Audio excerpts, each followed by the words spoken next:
नमस्कार फ्रेंड्स मु विश्वनाथ आपण मानक प्रिय चैनल ओडिया ज्ञान मंदिर को स्वागत करुच्ची।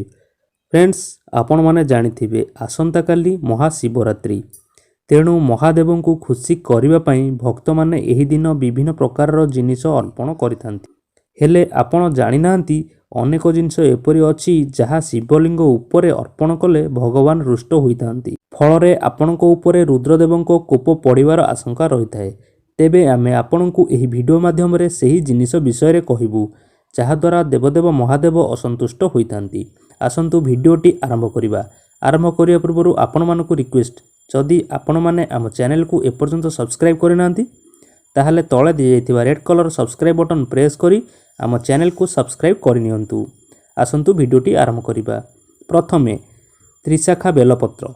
जेउ त्रिशाखा बेलपत्र आपण शिवलिंग उपरे चढ़ाउचंती ताहा ताजा एवं अक्षुण्ण होइथिबा दरकार, अर्थात पत्रे कणा किंबा पत्रटी चिरा कि फटा होई नथिबा दरकार।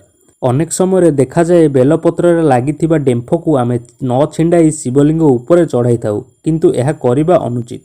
द्वितीय तुलसी पत्र। तुलसी पत्रर हिंदू धर्म रे विशेष महत्व रहिछि। प्राय सबु शुभ कार्य तुलसी पत्र व्यवहार हुए। हेले मने रखंतु भोलानाथंको पाखरे केबे हेले तुलसी पत्र अर्पण करिवे नाही, कारण एपरि कले आपणको पूजा और मनस्कामना पूर्ण होई न थाए। तृतीय सिंदूर। सिंदूर सौभाग्यर प्रतीक होइथाए, हेले भगवान शिव बैरागी होइतिबारु तांकु सिंदूर अर्पण करा जाय नाही। चतुर्थ अरुआ चाउल।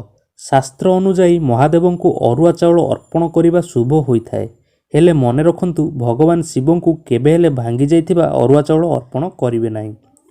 पंचम कला राशि। भगवान शिवंको ठारे कला राशि अर्पण करंतु नाही, कारण यह भगवान विष्णुको मळिरु उत्पन्न बोली कुहा जाए। षष्ठ नड़िया। केबे हेले नड़िया पानी रे शिवंको अभिषेक करंतु नाही, कारण नड़िया को माँ लक्ष्मी को प्रतीक बोली कुहा जाए। फ्रेंड्स एही वीडियो माध्यम रे आपण माने जानिले केउ जिनिस सबु शिवंको अर्पण करिबा अनुचित।